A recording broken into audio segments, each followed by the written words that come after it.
So hi guys, welcome back to the channel. And guys, आज का video काफी ज्यादा अमेजिंग वीडियो होने वाला है। बट अगर आप एक इंटरमीडिएट और एडवांस सॉल्वर है, इसका मतलब अगर आप सीफॉप मेथड को यूज करते हैं तो शायद ये वीडियो आपको हेल्पफुल नहीं रहेगा, तो आप इस वीडियो को छोड़कर जा सकते हैं। बट अगर आप इस चैनल को सपोर्ट करना चाहते हैं तो इस वीडियो को एंड तक जरूर देखना, ताकि एक्चुअल में जिसको ये नीड है वहां तक ये वीडियो पहुंच सके।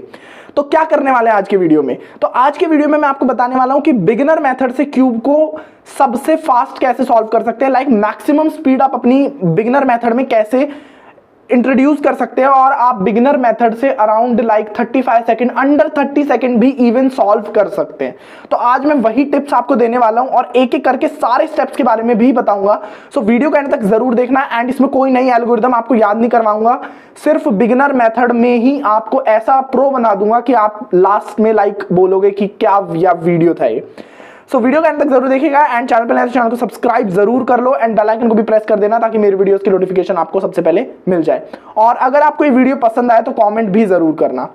तो चलिए फिर स्टार्ट करते हैं आज का वीडियो एंड देखते हैं कि कैसे हम एक क्यूब को बिगिनर मेथड से मिनिमम टाइम में सॉल्व कर सकते हैं। सो देखो यार, सबसे पहले मैं एक एक करके स्टेप्स के बारे में से बताऊंगा कि कौन से स्टेप में आपको कितना ज्यादा टाइम देना है और कितना ज्यादा प्रैक्टिस करना है, और कौन सी वो टिप्स हैं जो आपको हेल्प कर सकती हैं बिगिनर मेथड से रूबिक्स क्यूब को सॉल्व करने में।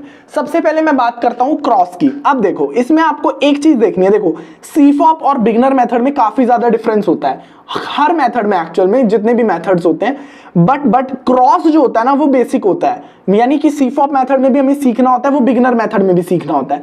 बट डिफरेंस क्या होता है? सीफॉप मेथड में हम क्रॉस को बॉटम में बनाते हैं, मतलब कि नीचे बनाते हैं। जैसे अभी ये हमारी सिचुएशन है, अब मैं इसको क्रॉस अगर बनाऊं ना, तो मैं इसको नीचे ही बनाऊंगा, लाइक एकदम डाउन में बनाने की कोशिश करूंगा, जैसे ये मेरा बन गया क्रॉस। तो आपको भी क्या करना है? आप देखो, मैं आपको कोई नई एल्गोरिदम नहीं बता रहा हूं और ना ही इसमें यूज होती है।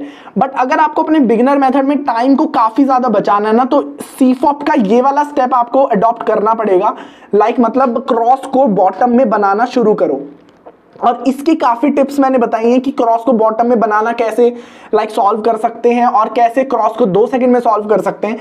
सो इसके वीडियोस का जो लिंक है ना, मैं डिस्क्रिप्शन में डाल दूंगा, जो आपके क्रॉस को काफी बेटर बनाएगा और आपको सबसे ज्यादा मतलब हेल्प कर सकता है कि क्रॉस को आप अगर 2 सेकंड में सॉल्व कर पाए ना, तो बाकी के बिगिनर मेथड में आपके काफी ज्यादा टाइमिंग बच सकती है।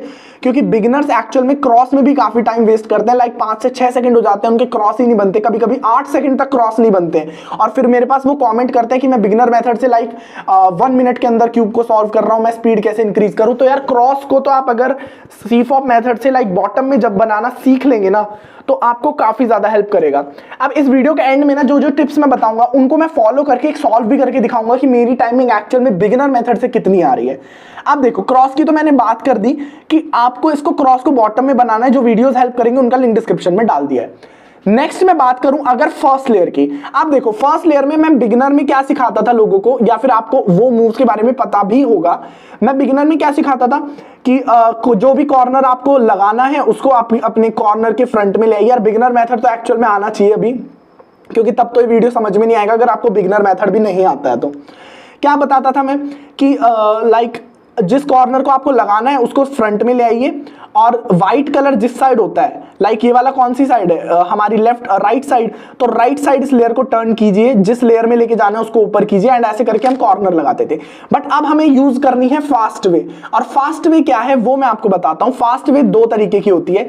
लाइक पहली तो तरीका ये है कि आपको याद रखना है कि एक्चुअल में करना क्या है। मतलब कि मैं क्या बोल रहा हूं, देखो, सबसे पहला, अगर कॉर्नर कुछ ऐसे नॉर्मली अलाइंड है, लाइक व्हाइट कलर यहां पर है या व्हाइट कलर यहां पर है, तो नॉर्मली 2 तरीके होते हैं लगाने के। क्या? या तो नॉर्मली अगर ये लेफ्ट साइड फेस कर रहा है तो हम नॉर्मली ऐसे लगा देंगे, सिंपल, जो मैं आपको तरीका बताया हुआ है। अगर ये राइट साइड फेस कर रहा है जैसे कि ऐसे, तो हम क्यूब को टर्न करके ऐसे लगा देंगे। ये तो सिंपल स्टेप है। बट अगर ये वाला कॉर्नर है ये ऐसे फेस कर रहा है, तो इसका एक काफी इजी तरीका होता है, जिसको मैं बताता हूं हमेशा मोस्टली क्यूबर्स को, ताकि बिगिनर मेथड में फास्ट आप कर पाए।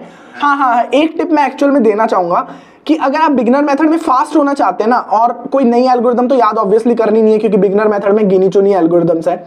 आप अपनी फिंगर ट्रिक्स पे भी काफी ज्यादा वर्क कीजिए। मतलब फिंगर ट्रिक्स पे इतना वर्क कर देना है कि आपकी फिंगर ट्रिक्स लाइक प्रो हो जाए। आपको सीफॉप मेथड नहीं आता, डजंट मैटर, बट आपकी फिंगर ट्रिक्स काफी प्रो होनी चाहिए। और इस पे मैं ऑलरेडी वीडियो बना चुका हूं, तो सारे वीडियोस का लिंक मैं डिस्क्रिप्शन में डालने वाला हूं, जो कि आज आपको हेल्प करने वाले हैं। बट ट्रस्ट मी गाइज, मैं लिख के दे सकता हूं कि इस वीडियो के बाद आप बिगिनर मेथड से क्यूब को 35 के अंडर, 40 के अंडर एकदम आराम से सॉल्व कर पाएंगे, और मे बी अगर आप और प्रैक्टिस कर पाए तो 30 सेकंड्स के अंदर भी कर पाएंगे। अब देखो ये वाली जो सिचुएशन होती थी, इसमें मेरे को क्या करना है, सिंपल कुछ नहीं करना है, आपको सिंपली क्या करना है, इसको ऊपर करके U2 करके इसे बाहर निकालना है और नीचे करना है, और फिर आपके वो वाली सिचुएशन आ जाएगी जिससे हम क्या करते थे, ऐसे करते थे। बट अब देखो आपको अलग अलग होल्डिंग पोजीशन से खेलना भी आना चाहिए। क्या क्या बोल रहा हूं मैं, देखो ये कॉर्नर ऐसे है, ऐसे, बट अब क्या होता था, इसको अगर मैं बिगिनर मेथड से करूं तो मैं ऐसे करके लगाता था, बट अगर मेरी होल्डिंग पोजीशन ऐसे तो क्यूब को मेरे को रोटेट नहीं करना है, क्योंकि क्यूब रोटेशन में सबसे ज्यादा टाइम वेस्ट होता है लोगों का, कि वो रोटेट करके फिर सॉल्व करने की कोशिश करते हैं ना, तो काफी टाइम वेस्ट होता है।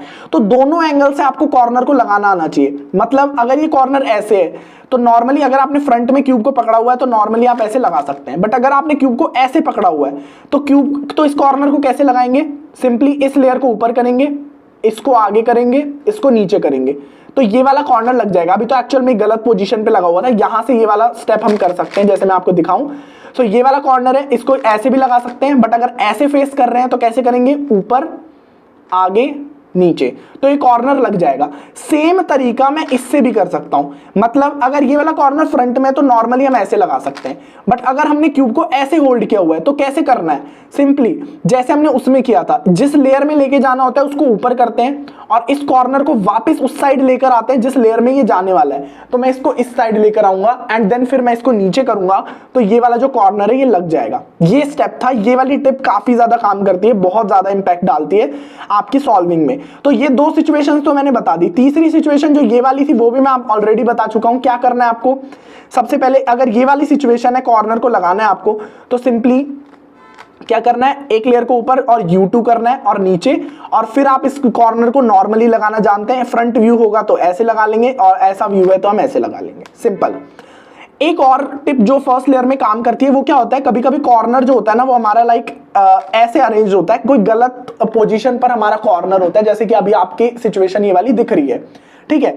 तो इसको कैसे सॉल्व करते हैं, इसको सिंपली कुछ नहीं करना है, एक 4 मूव की साइकिल होती है, वो आपको याद ऑलरेडी होगी, R वाली। उससे आप कोई भी ये वाले जो कॉर्नर होते हैं ना उनको बाहर निकाल सकते हैं तेजी से। मतलब मैं कैसे करूंगा, ऐसे, सिंपली ये बाहर निकल गया एकदम बिना एफर्टलेस, और फिर इसे हम लगाना जानते ही हैं कैसे, नॉर्मली से फर्स्ट लेयर में लगा लेंगे। सो फर्स्ट लेयर की टिप्स तो यही याद रखनी है कि कैसे एक्चुअल में लगाना है इनको। और अगर आपसे हो सके तो आप बैक में भी कॉर्नर्स को अरेंज करना सीख सकते हैं। कैसे बैक में, जैसे हमारा ये वाला कॉर्नर यहां पर लगना है, ठीक है, बट कभी कभी क्या होता है, हमने ऐसे होल्डिंग पोजीशन रखी होती है और ये वाला कॉर्नर यहां पर लगना होता है और हमारी होल्डिंग पोजीशन ये है, तो हम क्या कर सकते हैं, इसको बैक में भी इंसर्ट कर सकते हैं। कैसे क्या कर सकते हैं, इस वाली लेयर को नीचे करके इसको इधर और इसको इधर। बट इसको अभी मैं सजेस्ट नहीं करूंगा, ये सीफॉप मेथड में थोड़े आप ज्यादा प्रो हो जाओगे तब समझ में आएगा। बट बिगिनर मेथड में अगर आप इतनी भी फर्स्ट लेयर की टिप्स को याद रखोगे ना तो भी काफी ज्यादा टाइम आपका रिड्यूस हो जाएगा। अब मैं सेकंड लेयर की टिप की बात करता हूं आपके लिए कि कैसे सेकंड लेयर में इंप्रूव कर सकते हैं। सो सेकंड लेयर का काफी इजी टिप्स होती हैं और काफी कम टिप्स मैं बताने वाला हूं। सेकंड लेयर में कुछ नहीं करना है, लुक अहेड पे फोकस करना है। Now what is look ahead, इस पे भी मैंने ऑलरेडी वीडियो बनाया हुआ है, बट अभी शॉर्ट स्पैन में बता देता हूं कि एक्चुअल में लुक अहेड क्या होता है। लुक अहेड का मतलब होता है कि एक स्टेप फर्दर देखना। मतलब कि क्या है, जैसे मैं यहां पर आपके लिए ये वाली एज लगानी है हमें बिगिनर मेथड से, तो मैं क्या करूंगा, इसको न लगाना नॉर्मली मैं जानता हूं कैसे, ऐसे। बट जब मैं इस एज को लास्ट मूव कर रहा हूं ना या फिर लगा रहा हूं, तो मैं अपनी जो नेक्स्ट एज लगने वाली है उसको ध्यान में रखूंगा। जैसे मैं इसको लगा रहा हूं तो मेरे को ये वाली एज दिख गई कि पीछे जा रही है, तो मैं इसको ध्यान रखूंगा ताकि बाद में जब मैं इसे लगाऊं ना तो मेरे को कोई नई एज ना ढूंढनी पड़े लगाने के लिए। फिर मैं कंटिन्यू इसे लगाऊंगा और जब मैं इसे लगा रहा हूं तो मैंने अपनी लास्ट एज ये वाली देख ली, फिर मैं इसे लगाऊंगा बिगिनर मेथड से, क्योंकि आपको अभी सीफॉप तो आता नहीं है। तो याद रखना है कि जब सेकंड लेयर सॉल्व कर रहे हो ना तो लुक अहेड पे फोकस करना है। इसके लिए कोई स्पेशल टिप नहीं है सेकंड लेयर के लिए कि आपको ऐसे करना चाहिए, बस याद ये रखना है कि लुक अहेड पे फोकस करो। मतलब एक स्टेप आगे सोचो आप लोग कि कैसे ये वाली एज के बाद कौन सी दूसरी एज में तुरंत लगा पाऊं जिससे क्यूबिंग में पॉज ना आए टाइमिंग में, ठीक है। ये तो था दूसरा स्टेप। अब बात करते हैं हमारे सबसे इंपॉर्टेंट स्टेप जो कि लास्ट लेयर है, जिसमें सबसे ज्यादा डिफरेंस हमारे पास सबसे ज्यादा प्रॉब्लम आती है, सबसे ज्यादा टाइम कंज्यूमिंग होती है बिगिनर्स के लिए। इसकी मैं ऐसी प्रो टिप्स देने वाला हूं जो शायद आपको काफी ज्यादा हेल्प करेंगी टाइम को रिड्यूस करने में। तो अब बात करते हैं लास्ट लेयर की कि कैसे लास्ट लेयर को तेजी से सॉल्व कर सकते हैं। सो लास्ट लेयर में सबसे पहला स्टेप क्या होता है, सबसे पहला स्टेप होता है, हमें बनाना होता है येलो प्लस। अब इसकी एक शॉर्ट ट्रिक बता रहा हूं आपको, जिससे क्या होता है आप सिर्फ एक एल्गोरिदम से आप येलो प्लस को बना पाएंगे। आपको पता है बिगिनर मेथड में कि आपको 3 सिचुएशंस आती है। सबसे पहले आती है डॉट सिचुएशन, फिर आती है ये एल वाली सिचुएशन, और फिर आती है हमारे पास लाइन वाली सिचुएशन, जो कि ये वाली होती है। आप देखो इसकी एक एल्गोरिदम आपने याद की थी, कौन सी? F R U R prime U prime F prime वाली, जो कि आपको पता है। अब मैं एक एक करके आपको केस बताता हूं। देखो सबसे पहले डॉट वाली। अब इस डॉट वाली से डायरेक्टली हमें प्लस पे आना है। कैसे आएंगे? सिंपल चीज बता रहा हूं, काफी इजी है। देखो वही F R U R prime वाली यू प्राइम वाली एल्गोरिदम है, बट उसको अलग तरीके से लगाएंगे। कैसे? F R U R prime U prime. F prime अभी नहीं करना है, एफ प्राइम के बाद क्या करना है? लाइक एफ प्राइम नहीं करना है आपको, एफ प्राइम की जगह क्या करना है? जो मिडल लेयर है ना, इसको नीचे कर दो। इसको नीचे किया, अब फिर से वही एल्गोरिदम लगाओ जो एफ के बाद लगती है, मतलब R U R prime U prime. And अब जो आप एफ प्राइम करते थे ना, उसकी जगह इन दोनों लेयर्स को एक साथ यूज करो, मतलब कि ऐसे। तो आप देखेंगे कि आपका डायरेक्टली येलो प्लस बन जाएगा सिर्फ एक एल्गोरिदम से। क्या किया मैंने, एक बार दोबारा बताता हूं आपको मैं। ये है हमारे पास, क्या करना है? सबसे पहले नॉर्मल बिगिनर वाली algorithm, F R U R prime U prime तक करना है, एफ प्राइम नहीं करना है। मिडल वाली लेयर को नीचे करना है, और फिर से यही करना है, R U R prime U prime, और एफ प्राइम की जगह स्मॉल एफ प्राइम करना है। इसको हम स्मॉल एफ बोलते हैं जब दोनों लेयर्स को एक साथ करते हैं। इसको स्मॉल एफ करके सॉल्व करके हमारा प्लस डायरेक्टली बन जाएगा। ये तो था डॉट वाली सिचुएशन अगर होती है। एल वाली सिचुएशन तो काफी ज्यादा इजी है। इसमें हम क्या करते थे, एक को राइट साइड पकड़ते थे और एक को अपने फ्रंट में, और क्या करते थे? F R U R prime U prime करते थे। इसमें सिर्फ एक चीज करनी है, एफ की जगह ना आपको स्मॉल एफ करना है, मतलब कि इन 2 लेयर्स का यूज करना है जहां पर भी एफ आए। तो क्या करेंगे? Small F R U R prime U prime और वापस स्मॉल एफ प्राइम। तो आप देखेंगे कि आपका डायरेक्टली प्लस बन जाएगा। सो ये टिप्स याद रखो यार, काफी इंपॉर्टेंट होने वाली है बिगिनर मेथड में। और लाइन वाली सिचुएशन में तो वही एल्गोरिदम लगेगी जो आपको पता ही है यार कौन सी लगने वाली है। हमारी स्मॉल लाइक नॉर्मल जो F R U R prime U prime F prime वाली एल्गोरिदम होती है, और हमारा प्लस बन जाएगा। ठीक है, तो ये स्टेप कंप्लीट होता है लास्ट लेयर का, जिसमें हमारा प्लस एक एल्गोरिदम से बनने वाला है जो आप अब बनाना जानते हैं। अब क्या करना है हमें? अब बनानी है हमें एजेस को। हम मैच करते थे ना बिगिनर मेथड में, कैसे करते थे? हम करते थे लाइक नॉर्मली सबसे पहले 2 एजेस को देखते थे कि कौन सी 2 एजेस करेक्ट मैच कर रही हैं, ये वाली कर रही हैं, और फिर हम एल्गोरिदम लगाते थे। बट वही इसकी कोई टिप, एक्स्ट्रा कोई टिप नहीं है, बट इसकी एल्गोरिदम आपको फिंगर ट्रिक्स पे अच्छे से होनी चाहिए। जैसे नॉर्मली बिगिनर कैसे लगाते हैं? ऐसे, ठीक है, ये नहीं करना है हमें। हमें क्या करना है? फिंगर ट्रिक से करना है। फिंगर ट्रिक से मैं कैसे इसको तेजी से कर सकता हूं? ऐसे। तो आप देखेंगे कि आपका ये वाला केस सॉल्व हो गया। बट इसमें एक और सिचुएशन आती है जिसको हम नजरअंदाज कर देते हैं। वो कौन सी सिचुएशन होती है वो मैं आपको एक बार बताता हूं क्रिएट करके। ये वाली सिचुएशन, हाँ, जिसमें क्या होता है आपके 2 अपोजिट वाले होते हैं, जिसमें हमारी क्या होती थी 2 बार ये एल्गोरिदम लगानी पड़ती थी। बट उसमें भी हमें क्या करना पड़ता था, एक बार एल्गोरिदम लगाई, फिर हमें ये देखना होता था कि कौन से पीसेस 2 मैच कर रहे हैं। इसका एक शॉर्ट ट्रिक बता रहा हूं काफी, जिसमें ये आपको ढूंढना नहीं पड़ेगा कि कौन से 2 पीसेस बाद में मैच करने वाले। देखो क्या करेंगे, एक बार एल्गोरिदम लगाई और आपको पता चल जाएगा कि फ्रंट में आपके जो दोनों पीसेस हैं वही मैच करने वाले हैं, और फ्रंट में मैच करने वाले हैं तो एक बार इसको घुमाया और डायरेक्टली लगा दिया। तो आपका ये वाला स्टेप भी कंप्लीट हो गया। अब देखो जो नेक्स्ट स्टेप होता था ना, हम कॉर्नर्स को सही पोजीशन पे लगाते थे। इसका कोई पर्टिकुलर टिप नहीं है, इसमें तो आप जितनी फिंगर ट्रिक से कर सकते हैं वही करना पड़ेगा। लाइक कोई भी एक कॉर्नर को हम सही लगाते थे, देन सारे कॉर्नर्स को सही लगाते थे, वो करना पड़ेगा। तो इसकी कोई पर्टिकुलर टिप नहीं है। बट जो कॉर्नर्स को अलाइन करने वाला स्टेप था ना, उसकी एक बहुत शानदार ट्रिक है जिसके बारे में मैं बताऊंगा, जिसमें हम क्या करते थे, normally R prime D prime R D करते थे। उसको करने के अलावा भी एक और चीज होती है। कैसे? देखो, बट ये जो काम करेगा ये एक सिचुएशन में काम करेगा। कैसे? जैसे कभी कभी हमारे पास ये दोनों वाली सिचुएशन आती है। अब इसको करने के लिए हम आर प्राइम डी प्राइम करते हैं ना, वो बहुत टाइम कंज्यूमिंग होता है, क्योंकि ये वाला तो 4 मूव में हो जाता है, बट ये वाला 8 मूव में होता है, टोटल 12 मूव।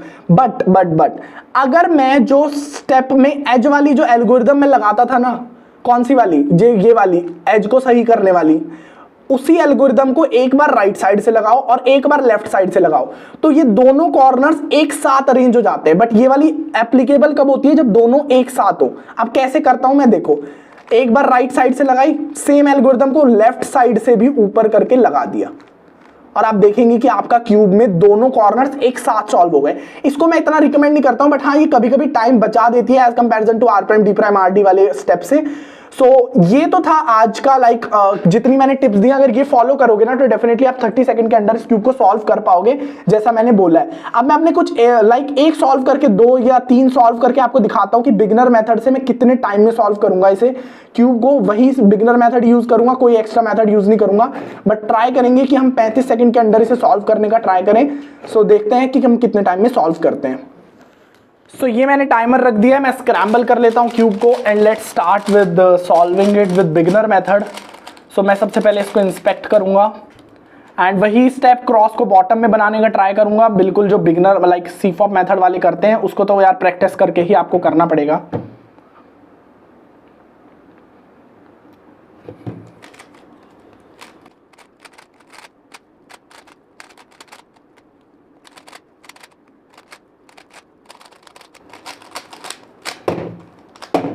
सो आप देख सकते हैं 28 सेकंड्स के अंदर मैंने बिगिनर मेथड से इस क्यूब को सॉल्व किया है। अब मैं एक और सॉल्व करता हूं, 3 सॉल्व करता हूं और उसके बाद आपको दिखाता हूं कि कितने टाइम में मैं इसे सॉल्व करता हूं।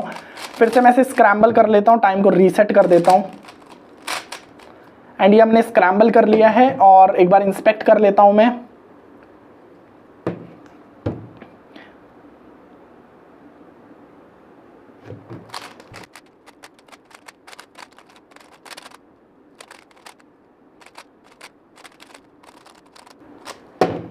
सो इसमें आया मेरा 33 सेकंड्स। मैंने बोला ही था यार मेरे टिप्स को फॉलो करोगे 35 सेकंड्स के अंदर ही डेफिनेटली बिगिनर मेथड से सॉल्व कर पाओगे।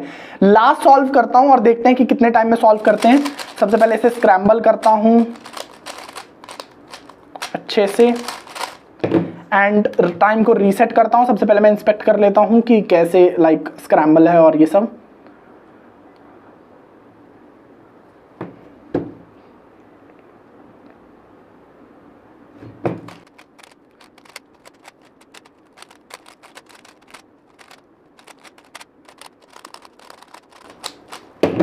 सो ये थोड़ा सा स्लो हो गया है, इसका टाइमिंग 36.273 है, बट जितना प्रैक्टिस करोगे उतना ज्यादा आप इसे तेजी से सॉल्व कर पाओगे। So that's it for this video. I hope आपको वीडियो समझ में आया होगा, हेल्प भी करेगा आपको अगर आप प्रैक्टिस करोगे।